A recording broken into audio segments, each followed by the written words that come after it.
Hi guys, welcome back to my channel. Today I'm going to be doing a review or give you my thoughts on the new Studio Skin Full Coverage 24-hour foundation by SMASHBOX, and I've been wanting to get my hands on this for a while because I've heard a lot of people say really great things about it, especially Tati. When she talked about it, I was like, okay, I need to go try this foundation.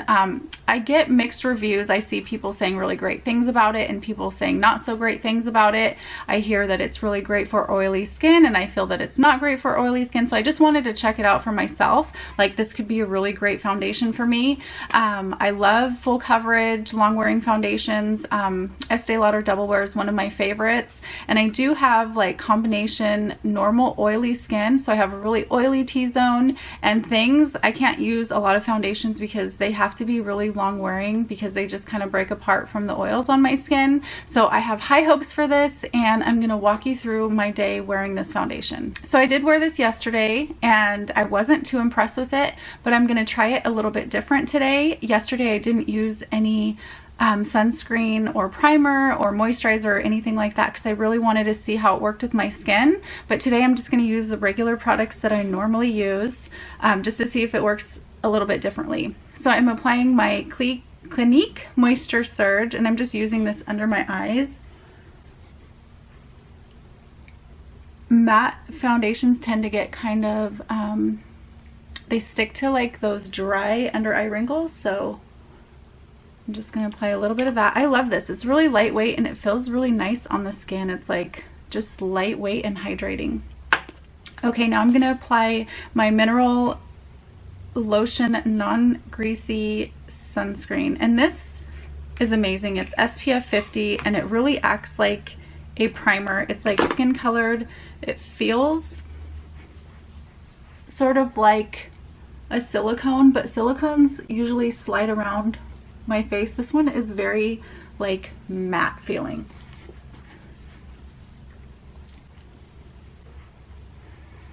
So my skin is very sensitive and it gets really red very easily. Okay, and I'm going to be using shade 2.0, and I've heard that this oxidizes a lot, so that's why I picked a shade or two lighter. And I'm just going to use a sponge, and this is a Real Techniques, I think it's a Real Techniques sponge. So I'm just going to take a little bit, and probably like a pea size, and just kind of place it on my face and then work it in with the Beauty Blender. So this looks very light, but when it dries it oxidizes, so you really need to keep that in mind when you're looking for a color. Okay, so I think I have it spread around. And I've already applied my eye makeup for today, so I'm just going to put this on and then my regular makeup. And I don't know if I want to use a concealer today. I think I'm just going to use this as my concealer under my eyes, just so I can see like really how it's going to act on my skin, like everywhere.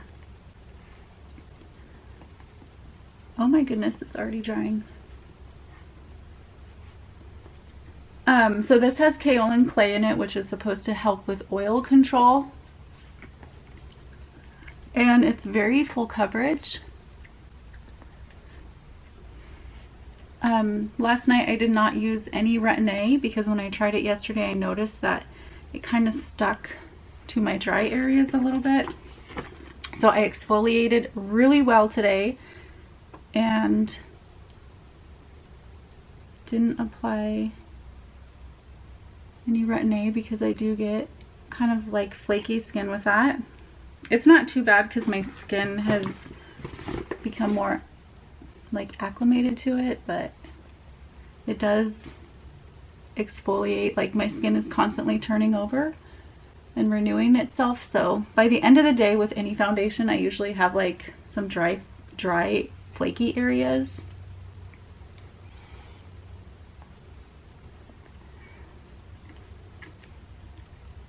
I do notice that in the creases of my nose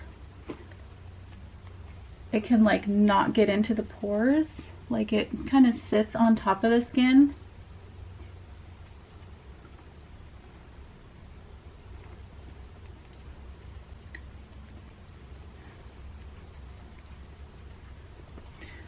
So I'm going to bring this down onto my neck. I feel like I'm using a lot of this. It dries really quickly.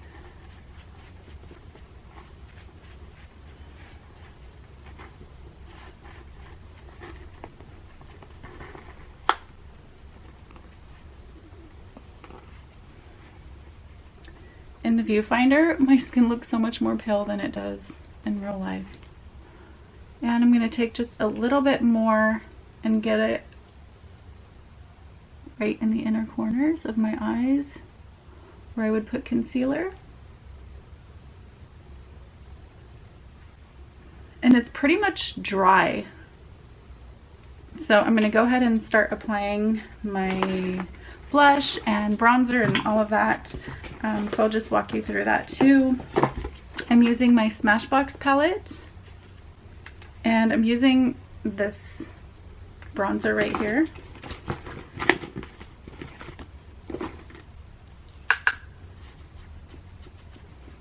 I'm just going to lightly contour, nothing too heavy.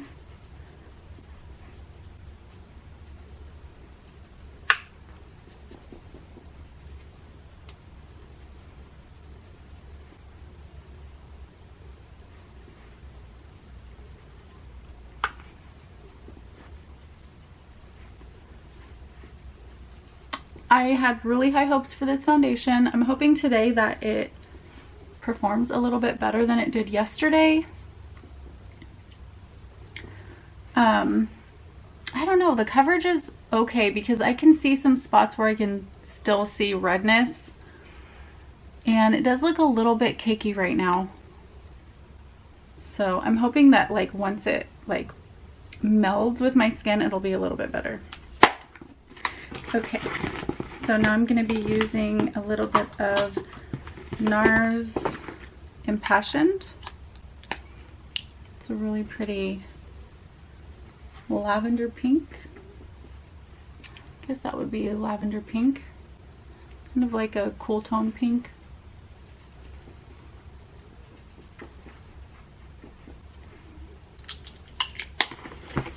And I'm just going to be using this highlight shade in this palette. This palette broke.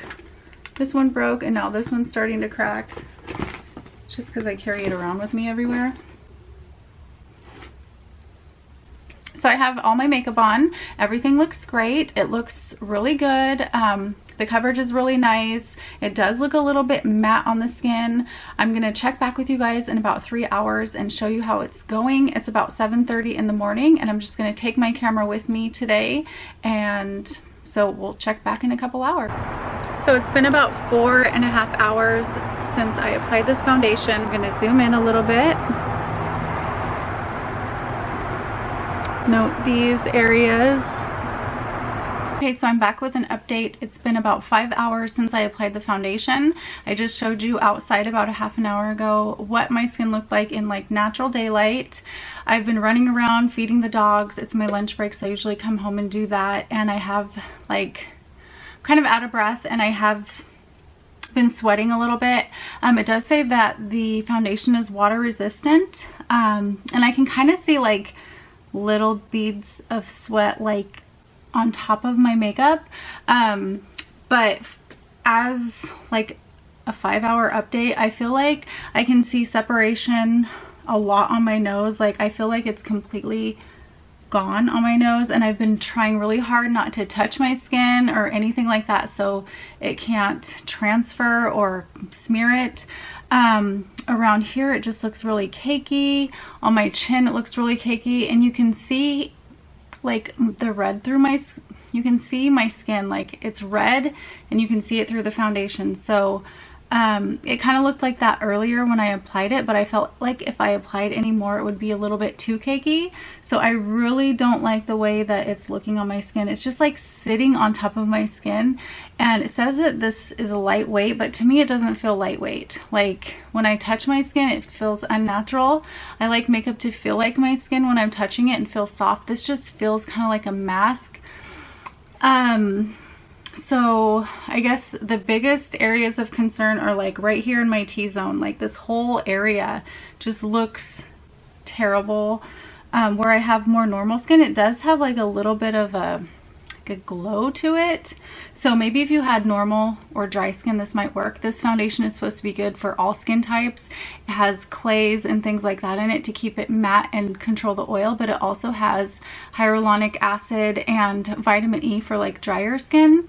And I know that I've used Smashbox foundation in the past. I think it was a Studio Skin. That one was really good for dry and oily, like all skin types. And I do agree with that.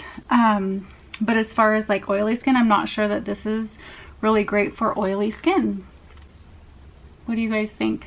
I don't want my skin to look that shiny. Like I want my skin to have a little bit of a glow, but I don't want it to look oily, and I feel like it just looks oily, like super shiny.